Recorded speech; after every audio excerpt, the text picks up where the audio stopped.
김진표 의장님과 선배 동료 의원 여러분, 국민의힘 서울 강남갑 출신 태영호 의원입니다. 먼저 한동훈 법무부 장관님 앞으로 나와 주십시오.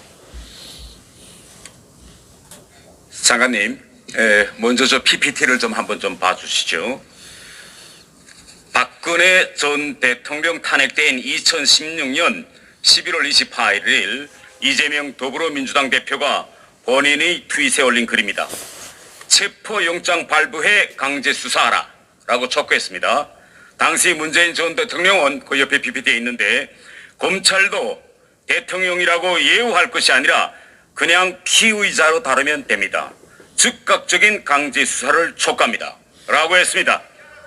저는 이재명 대표가 들으세요. 박근혜 전 대통령 탄핵 시 한 발언대로 이재명 대표를 당대표로 예우하지 말고 체포영장 발부해 강제 수사해야 한다고 봅니다. 장관님, 이재명 대표를 구속 수사하시겠습니까? 대한민국은 법치주의 국가고요. 법에 따라서 검찰이 공정하게 수사할 거라고 생각합니다.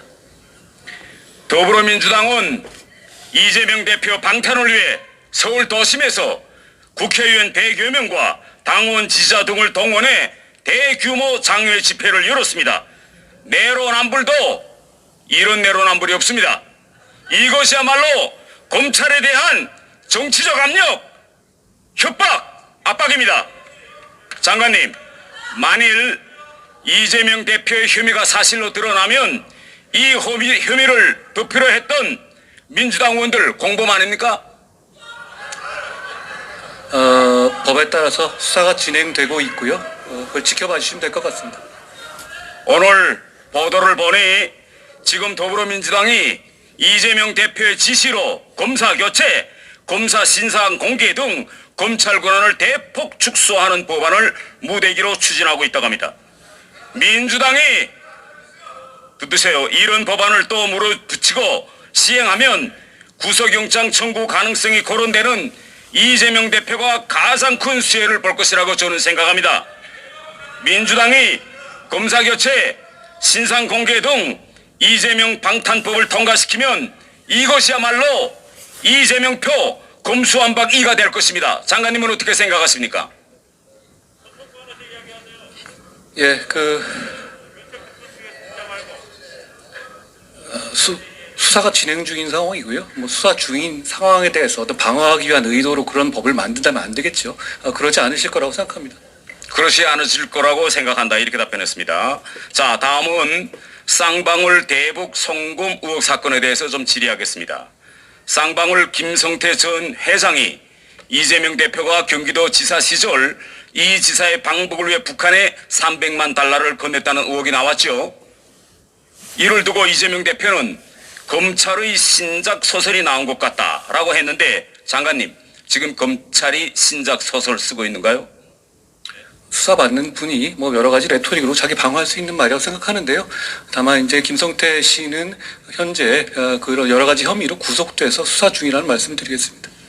저는 김성태 쌍방울 전 회장이 북한에 800만 달러를 건넨 이 의혹, 저는 자금의 크기와는 별개로 이것은 남북 교류 협력 사업과 관련이 없다고 저는 생각합니다. 북한이 유력한 민주당 대선 주자였던 이재명 경기도지사 측을 포섭해서 문재인 정부 이후에도 대한민국의 영향력을 행사하기 위한 그런 정치 공작이었다. 저는 이렇게 생각합니다. 장관님은 어떻게 보세요? 이 사건을. 지금 현재 검찰이 범죄 혐의에 대해 수사하고 있고요. 거기다 저희가 정치적 의미를 제가 말씀드리는 것은 적절하지 않을 것 같습니다. 제가 왜 이렇게 보느냐면요. 북한의 대남 공작은 김정은 말고는 김영철이 총지휘자입니다. 그런데 그가 당시 위원장으로 있던 조선 아시아 태평양 평화위원회가 이재명 대표 측과의 교섭에 전면에 나섰습니다. 이것이 확실한 증거입니다. 이것이 맞죠? 김영철은 말씀하세요. 맞죠? 이 사실이? 북한 접촉은 실정법 위반이 있는 부분이기 때문에 그 부분도 포함해서 검찰이 공정하게 수사할 거라고 생각합니다. 그걸 제가 미리 지금 단계에서 예단해서 말씀드리는 것은 적절하지 않을 것 같습니다. 김영철은 어떤 인물입니까? 북한군 정찰총국장 시절 천안함 폭침을 주도한 인물입니다. 그의 업무는요, 경제교류가 아닙니다. 대남 스파이 공작, 정치 공작이 김영철의 주요 업무입니다. 장관님, 2019년 이재명 전 지사가 김영철에게 친서까지 보냈다는 보도가 나왔는데 이번 조사 과정에 이것이 드러났는가요? 제가 공개되지 않은 수사 내용을 말씀드리긴 적절치 않은데요. 범죄 혐의가 있다면 어떤 제한 없이 제대로 공정하게 투명하게 수사할 거라고 생각합니다. 만일 이재명 대표가 정말 김영철에게 친서를 보냈다면 이건 김영철이 공작망에 이재명 대표가 의도했든 안 했든 빠져 들어간 것으로 됩니다. 북한은 당연히 김영철에게 보낸 이재명 대표의 친서를 받고 이재명이 드디어 우리 손아귀에 꽉 들어왔구나 라고 생각했을 겁니다.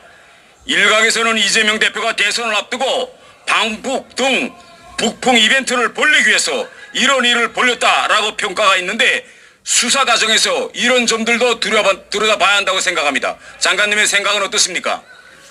허가받지 않은 대북 접촉이 위법인 것은 분명하고요. 다만 현재 진행 중인 수사에 대해서 제가 가정적인 어떤 판단을 할 수는 없다는 점을 말씀드리겠습니다. 지금요 이재명 대표의 측근인 정진상 등 경기 동부연합 핵심 인물들이 이재명 대표 주변에 포진해 있었다라는 보도들이 매일 나오고 있습니다. 지금 검찰 조사에 따르면 정진상 씨가 경기 동부연합 출신이라는 것이 드러났습니까? 밝혀졌습니까? 검찰이 범죄 구성 요건에 맞게 그거에 관한 증거가 있는지 여부에 대해서 철저하게 수사할 거라고 생각합니다. 제가 사실관계를 미리 예단하거나 수사 상황을 말씀드릴 수 없다는 점을 양해해 주시기 바랍니다. 지금에 와서 생각해보면 정말 소름 끼치는 일입니다. 지난 대선에서 우리 국민들이 윤석열 정부를 탄생시키지 않았더라면 정말 이 나라에서 큰 일이 일어날 뻔했습니다. 정말 대한민국 국민은 위대한 국민입니다.